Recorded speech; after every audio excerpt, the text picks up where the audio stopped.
कश्मीर आंदोलन से जुड़े हुए लोग थे, जो साधु संत थे, उनको टारगेट करके ये कार्य कर रहा। तो ये लोग कौन लोग थे? ये हिंदू थे, ये मुस्लिम थे, ये कौन लोग थे जो ये मैं कह सकता हूँ कि मुस्लिम नहीं थे, वो हिंदुओं में से लोग। जैसे जैन सरस्वती के खिलाफ जो मुकदमा हुआ वो भी रेप का ही मुकदमा था, मेरे खिलाफ हुआ वो भी रेप का मुकदमा था। और ये मुकदमे को तहरीर दी गई, तहरीर देने वाले क्षमा करें मुझे, इसके लिए पत्रकारों को इस्तेमाल किया गया। जो ऐसे लोग थे जो मैं कहना नहीं चाहता हूँ, मेरे खिलाफ 2 FIR 376 के हुए और दोनों मुकदमे तहरीर के द्वारा, पत्रकारों के द्वारा किए गए।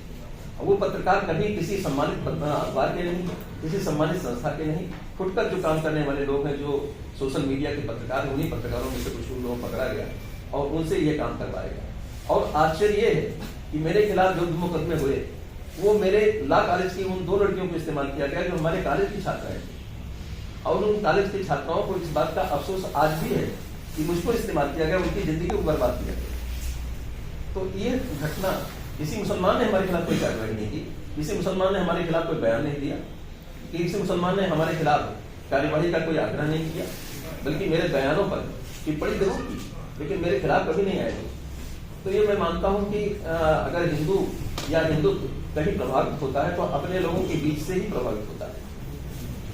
तो इसमें जो आपने बताया कि आपके शिक्षण संस्थाओं के जो छात्र थे, छात्राएं थी, उनको टारगेट करके और आपको टारगेट किया गया, तो इसके पीछे केवल ये मंशा थी या कुछ और भी मंशा थी? नहीं, उनके पीछे केवल हमारी जो सार्वजनिक जीवन में लगातार प्रगति हो रही थी, जो हमारा सार्वजनिक जीवन उभर कर सामने राष्ट्रीय व्यक्तित्व बन रहा था, वो उनको सहन नहीं हुआ।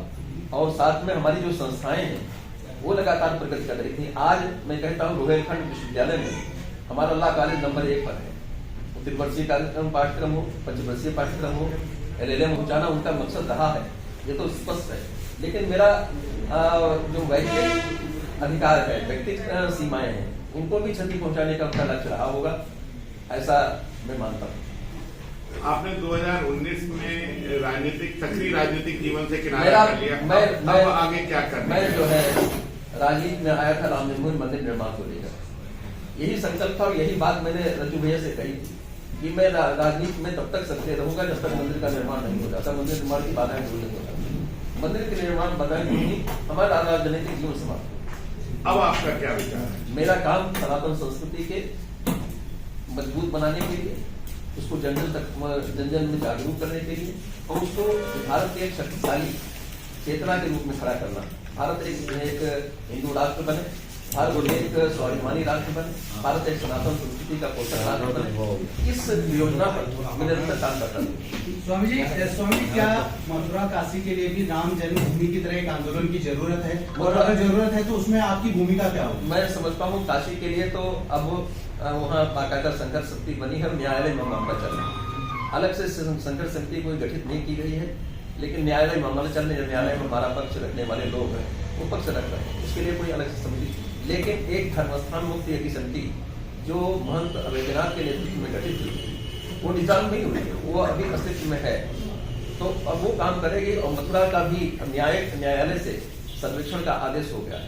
हम चूंकि स्वाधीन भारत के न्यायालयों पर पूरा भरोसा करते हैं और न्यायालय के माध्यम से, दूसरा पक्ष भी कहता है न्यायालय के माध्यम से निर्णय आवे, हमें स्वीकार है, न्यायालय के माध्यम से आ रहे हैं, लेकिन न्यायालय का जो निर्णय आवे उसको स्वीकार करना चाहिए, दोनों पक्षों को स्वीकार करना चाहिए। मुझे आश्चर्य है कि ज्ञानवापी में साक्ष्य प्राप्त होने के बावजूद भी जिस तरह दुराग्रह पूर्वक वहां नमाज पढ़ने की कोशिश की जा रही है वो गलत है। स्वामी जी, आप गृह राज्य मंत्री भी रहे, तो उत्तराखंड राज्य में लागू करने जा रहे हैं, तो मेरा प्रश्न था कि प्रत्येक राज्य अपना यूनिफॉर्म सिविल कोड लागू करिए, बेहतर है कि पैन इंडिया एक वन नेशनल पर्सनल लॉ हो यूनिफॉर्म सिविल कोड? ये आवाज उठ रही, कई तरह की बातें सामने आ रही हैं कि 1 नेशन 1 इलेक्शन, 1 नेशन 1 कॉन्स्टिट्यूशन, ये चीज आ रही चर्चा में, और उस चर्चा के अंतर्गत उसकी शुरुआत कहीं से हो सकती है। उत्तराखंड उसके लिए हमारे लिए एक आदर्श राज्य है, और सच बात है उत्तराखंड का निर्माण ही हुआ था सनातन संस्कृति को मजबूत करने के लिए। सनातन संस्कृति से जुड़े हुए यहाँ जो देवस्थान है, धर्मस्थान है, उनके विकास के लिए, उनकी प्रगति के लिए, उनकी उन्नति के लिए, क्योंकि मेरा मानना है कि भारत में किसी भी प्रांत में धार्मिक यात्राएं जितनी उत्तराखंड में होती हैं उतनी धार्मिक यात्राएं इसके पहले कहीं नहीं होती थी। अब जरूर है अयोध्या की ओर आकर्षण बढ़ा है, लेकिन उससे हरिद्वार का आकर्षण कम नहीं हुआ, चारों धाम का आकर्षण कम नहीं हुआ। बोला जाए यहाँ तक तो ठीक, लेकिन वो चुनाव में सक्रिय हो इसकी आवश्यकता नहीं।